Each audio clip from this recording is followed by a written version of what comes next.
বোনের হকটা বুঝিয়ে দেয় না, মা বাবার খেদমত করে না। কথা বলেন ঠিক কিনা? কথা বলেন। আপনি সেই নামাজ দিয়ে কি করবেন? তাহাজ্জুদ দিয়ে আপনি কি করবেন?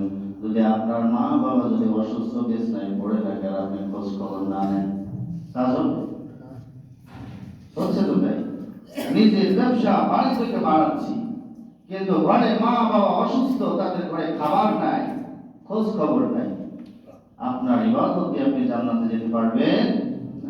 আল্লাহ তাআলা বোঝার মতো তৌফিক দান করুন।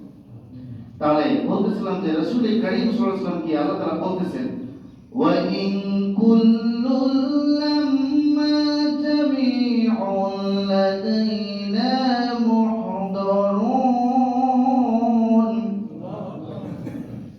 হে নবী, আপনি মানুষদেরকে যে তাওহীদের দাওয়াত দিচ্ছেন, এক আল্লাহর আইনের কথা বলতেছেন, একটা বিধানের কথা বলতেছেন, আলা লাহুল হুকমু ওয়াল আমর। এই হুকুমটা চলবে যার, তিনি কে?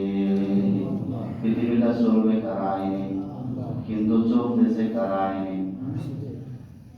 মানুষের আইন দ্বারা চলতেছে। আর মানুষের আইন যতদিন পর্যন্ত পৃথিবীতে বলবৎ থাকবে, সমাজে কোনো শান্তি আসতে পারে? সমাজে শান্তি আসবে না। আল্লাহ তাআলা বলেছেন, ওয়া ইন কুল্লুল লাম্মা, তারা কি বিশ্বাস করে না? তারা যে আল্লাহ তাআলাকে ভুলে আছে, তারা কি আল্লাহ তাআলাকে বিশ্বাস করতেছে না? তাদের ব্যবসা যে তারা ওজনে কম দিচ্ছে, মিথ্যা কথা বলতেছে, ভাইয়ের হক মেরে খাচ্ছে, বোনের হক মেরে খাচ্ছে, আল্লাহর রাজনীতি করা দরকার, কিন্তু দুনিয়ার রাজনীতি করতেছে। এক্সাম্পল তো যে কোনোগুলোই দেওয়া যায়, ঠিক না? আল্লাহর আইনের বিরুদ্ধে যেগুলো যায়, প্রত্যেকটা এক্সাম্পল এখান থেকে দেওয়া যায়। আল্লাহ তাআলা বলেছেন, ওয়া ইন কুল্লুন, মানে কি প্রত্যেকই, জামিউল লাদাইনা মুহদারুন। আল্লাহ তাআলা বলেছেন জামিউন মানে প্রত্যেকই, জমা মানে হলো কি? যেখানে মানুষ একত্রিত হয়। জুমার দিন হলো ইয়াউমুল জুমআ। ইয়াউমুল জুমআ মানে যেখানে মানুষ একত্রিত হয়। কথা বলেন ঠিক কিনা? জুমার দিনে মানুষ একত্রিত হয় জুমার মসজিদে। এখানে আল্লাহ তাআলা জামিআ ব্যবহার করেছেন, মানে সমস্ত মানুষকে লাদাইনা, আমার দিকে, মুহদারুন, ফিরে আসতে হবে। আল্লাহু আকবার। একটু চিন্তা করে দেখেন, আল্লাহ তাআলা বলতেছেন জামিউল লাদাইনা মুহদারুন, আল্লাহর দিকে ফিরে আসতে হবে। তাহলে কিভাবে আপনি সুদ খান? আল্লাহর দিকে ফিরে যাইতে যদি হয়, তাহলে আপনি কিভাবে সুদের টাকা ধরেন? কিভাবে আপনি ঘুষের টাকা ধরেন? কিভাবে আপনি বোনকে ঠকান? কিভাবে আপনি মা বাবাকে ঠকান? কিভাবে আপনি ভাইকে ঠকান? যদি আল্লাহর দিকে ফিরে যাওয়ার বিশ্বাস আপনার ভিতরে থাকে, তাহলে এই সমস্ত কর্মকাণ্ড ইমানদার দাবি করার পরও আপনার ভিতরে থাকতে পারে না। পারে?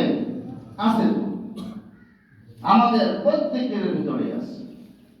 রাসূল করিম সাল্লাল্লাহু আলাইহি ওয়াসাল্লাম বলেছেন, কিয়ামতের একটি ভয়াবহ আলামত হলো যে মানুষ মৃত্যুর কথা স্মরণ করবে না।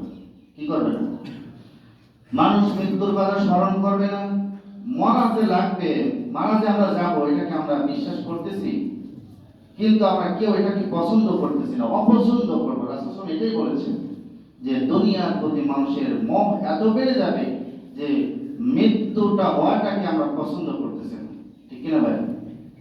মৃত্যু হওয়াটাকে আমরা কি পছন্দ করতেছি? যার ব্যবসা আছে, একটা দোকান, সে চিন্তা করতেছে আর একটু কিভাবে বড় করা যায়, জায়গা জমি কিভাবে বানানো যায়, হ্যাঁ, ভাই ব্রাদারকে ঠকিয়ে কিভাবে বড় বড় বিল্ডিং বানানো যায়।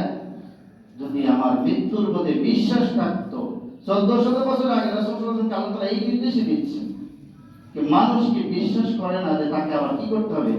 লাদাইনা, আল্লাহর দিকে ফিরে যাইতে হবে। মুহদারুন, কার দিকে?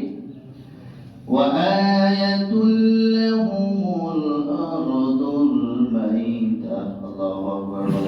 আল্লাহ তাআলার এক্সাম্পল গুলো কত সুন্দর, আল্লাহ তাআলা কত সুন্দরভাবে মানুষকে বোঝানোর চেষ্টা করেছেন, তারপরেও মানুষ